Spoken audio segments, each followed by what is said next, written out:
막쌤의 장편한 세상, 오늘 이야기 나눌 주제는 바로 이겁니다. 항생제를 먹으면 왜 변비와 설사가 생기는 걸까? 우리가 생활을 하면서 가장 크게 고통받는 것 중에 하나가 바로 이 화장실을 잘 가는 겁니다. 속이 편해야 진짜 하루가 편한데 이 속이 불편하면 하루, 이틀, 일주일 정말 인생이 피곤해질 수가 있거든요. 대체적으로 이 변비가 생기는 이유가 뭡니까? 라고 물어보면은 볼 수 있는 것들이 식이섬유 섭취의 부족, 음식 섭취량의 부족, 충분히 변이 만들어질 음식을 먹어야겠죠. 그 다음에 수분 섭취에 대한 부족이나 다양한 비타민 섭취 부족 등을 예를 들 수가 있고, 설사가 생기는 원인 같은 경우에는 첫 번째로는 장 내에 독소들이 많아서 자정장, 즉 항상성 유지를 위해서 독소를 배출하는 현상들. 두 번째로 대장 내에 유익한 균주가 많은 것이 아니라 유해한 균주의 균체 수와 그 다음에 수가 많다 보니까 설사를 유발하게 되는 경우. 세 번째는 SIBO, 소장 내 세균 과잉 증식으로 인해서 당이 함유가 된, 즉 발효가 쉽게 되는 음식을 먹게 되면은 설사를 하게 되는 일들이 있습니다. 요점만 딱 핵심만 짚어서 이야기를 드려요. 여러분도 잘 아시는 것처럼 항생제를 먹게 되면 장 속에 살고 있는 좋은 균이든 나쁜 균이든 다 죽여버리죠. 없애버리죠. 그럼 여기서 문제가 생깁니다. 첫 번째, 변비. 변비는 밀어내고 싶어도 안 나오는 거죠. 왜? 음식을 먹으면 소화를 시키는데 우리 몸에서 소화 내분기에서 나오는 이러한 효소들 외에도 장 속에 살고 있는 미생물들이 음식을 소화 및 발효, 배출시켜주는 역할을 하는데, 항생제를 지속적으로 과다하게 먹었어, 꾸준하게 먹었어, 장내에 균이 없네? 그럼 뭐가 사라지는 거예요? 음식을 대사시키는, 음식을 소화, 발효, 배출시키는 미생물이 부족하다 보니까 여기에서 안 움직이는 거예요. 그러다 보니 배출을 시키고 싶어도 끙끙끙끙끙 힘을 줘도 나옵니까? 안 나옵니까? 안 나오게 되죠. 두 번째, 설사. 항생제를 먹으면 장 속에 있는 균들이 사라지죠. 자, 그럼 이때 무슨 일이 생기냐 하면, 내가 평상시에 유익한 균주가 우월한 환경 속에서 장내를 관리해줬으면 크게 문제가 되지 않는데, 다양한 패스트푸드나 가공식품들이나 그 외에 이런 인공 감미료들이 많은 음식들을 자주 먹다 보면은 장 속에서 한번 싹 항생제가 균을 밀었을 때 유익한 균주의 증식을 만들어주는 환경이 아니라 클로스트리디움균 같은 이러한 유해한 균주들이 증식할 수 있는 환경이 만들어지게 됩니다. 유해한 균주들이 더 득세를 하게 되다 보니까 설사가 유발이 될 수 있는 환경이 만들어질 수가 있습니다. 그래서 흔히 이 항생제를 먹고 나면은 다양한 부작용이 생겨요 라고 하면서 이제 대표적으로 얘기하는 게 변비와 설사인데, 그 외에도 정말 어마어마한 엄청난 부작용들을 만날 수가 있는데, 뉴스를 통해서, 연구 결과를 통해서 한번 더 살펴보죠. 항생제가 장내 세균을 공격할 때 생기는 일. 항생제는 질병을 일으키는 세균들을 죽이는 아주 좋은 약제다. 그러나 우리 몸에 꼭 있어야 하는 아군인 장내 세균마저도 무차별적으로 공격해 염증성 장 질환인 크론병과 궤양성 대장염 발병 위험을 높일 수 있다는 연구 결과가 나왔습니다. 미국 뉴욕대 랑공건강센터 인구보건학 애덤 페이 교수 연구팀은 2000년부터 2018년까지 덴마크 전국 환자 처방 기록부에 포함된 610만 4,245명을 대상으로 연구를 진행했습니다. 이 중 91%가 최소 한 번 이상 항생제 치료를 받았고, 연구 기간 중 36,107명이 궤양성 대장염, 16,881명이 크론병 진단을 받았습니다. 자료를 분석한 결과 소화관을 치료할 때 널리 사용되는 항생제인 니트로이미다졸계 항생제와 플루오로퀴놀론계 항생제가 염증성 장 질환과 가장 큰 관련이 있는 것으로 나타났다고 합니다. 모든 연령층에서 높은 관계가 나타나지만 특히 60세 이상에서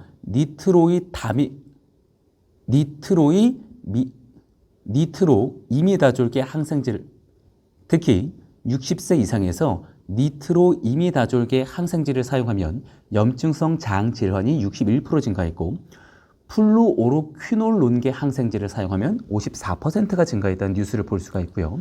두 번째, 감기엔 항생제 아니었어? 너도 나도 먹더니 결국 피똥 쌌다. 무슨 일이 생겼을까요? 일반적으로 항생제는 세균 증식을 막는 역할을 하는 것으로 알려져 있는데 이 항생제 때문에 클로스트리디움 디피실균 양성 반응이 나왔다.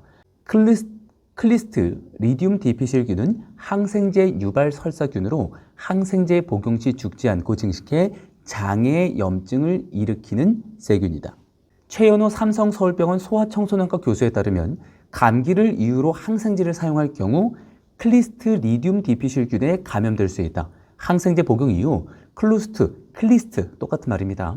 클로스트리디움 디피실균 증식, 위막성 대장염 유발, 설사, 복통, 혈변, 두드러기 등 부작용으로 이어지는 것이다 라고 이야기를 했고, 항생제 사용 후 신체 내 균이 죽으면 클로스트리디움 디피실균이 생기는데 위막성 대장염의 시작이라고 경고했습니다. 이 약 먹고 설사, 잘못하면 사망까지? 장에는 유익균과 유해균 등 여러 균이 균형을 맞춰 서식하고 있는데 항생제를 먹으면 장내 세균총 간 균형이 깨지면서 설사를 유발합니다. 주범은 클로스트리디움 디피실이라는 균인데 이 균은 오래전부터 장에 상주하는 균 중에 하나인데 다른 균들보다 수가 적어 평소에는 큰 문제를 유발하지 않지만 항생제를 사용하면 클로스트리디움 디피실의 번식을 억제하는 유익균의 수가 줄어들고 그 기회를 틈타 클로스트리디움 디피실 수가 증가하게 됩니다. 이 균은 독소를 배출해 장 점막을 손상시키고 염증을 일으켜 설사를 유발시킵니다.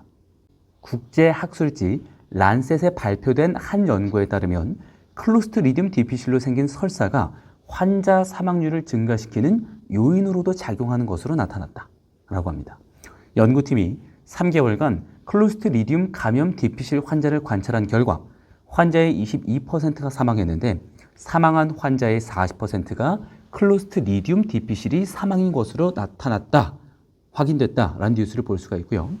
마지막, 항생제, PPI 등 5가지 약물이 장내 미생물에 악영향. 2019 유럽 소화기 학회에 발표된 이번 연구에 따르면 프로톤 펌프 억제제, 메트로포민, 항생제, 완화제 및 항우울제를 포함한 18가지 약물 계열은 장내 미생물의 분리학적 구조 및 대사에 잠재력에 악영향을 미쳤다라고 합니다. 네덜란드 그로닝겐대 메디칼 센터 및 마스트리히트대 메디칼 센터 연구진은 흔하게 사용되는 41개의 약물을 검토해 인구 기반 코호트 연구에 참여한 1883명의 대변 샘플을 분석을 했는데요. 연구진은 염증성 장 질환 혹은 과민성 대장 증후군을 가지고 있는 환자와 가지고 있지 않은 환자의 대변 샘플을 비교 및 분석을 했는데 그 결과 소화불량 및 소화궤양성 등을 치료하는 PPI, 제2형 당뇨병 치료제 메트로포민, 박테리아 감염 치료제인 항생제, 변비 치료제인 완화제 및 항우울제인 선택적 세로토닌 흡수 억제제는 마이크로바이옴에 가장 큰 영향을 미쳤다라는 뉴스를 볼 수가 있습니다. 항생제는 필요한 녀석인데 여기에 요점은 뭐냐면은 무분별하게 오남용이 되는 항생제 오남용으로 인해서 장내의 건강이 무너지니까 어떤 건강이 무너져요? 우리 몸 전반의 건강이 무너진다라는 이런 연구 결과들을 함께 볼 수가 있습니다. 그래서 우리가 항생제를 먹고 나면 하지 말아야 되는 행동과 해야 되는 행동들이 있는데 대체적으로 하지 말아야 되는 행동들을 좀 많이 하세요. 항생제를 먹고 난 다음에는 소화되기 어려운 음식을 찾는 분들이 계세요.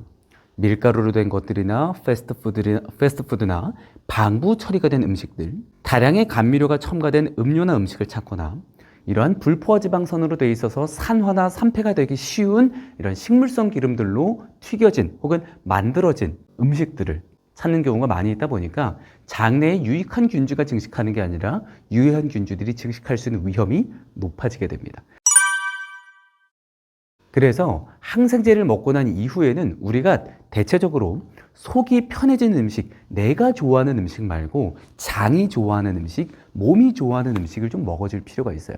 소화가 되기 편한 음식, 우리가 흔히 죽이라든지 이러한 신선식품들, 야채 같은 것들이 되겠죠. 두 번째는 발효식품들, 김치, 된장, 젓갈이나 그 외 그릭 요거트나 다양한 발효식품들. 마지막으로 다량의 비타민과 폴리페놀을 함유한 과일과 견과류 등 블루베리나 딸기, 크랜베리와 같은 베리류들, 바나나나 파인애플, 아몬드, 호두와 같은 것들을 챙겨주시는 게 좋습니다. 속이 편하면 하루가 편하고 장이 편하면 인생이 편합니다. 무분별한 약물 오남용으로 장 건강을 해치지 말고 장 건강을 미리 챙겨줄 수 있는 음식을 챙겨보시는 건 어떨까요? 저는 다음 영상을 통해서 돌아오겠습니다. 안녕!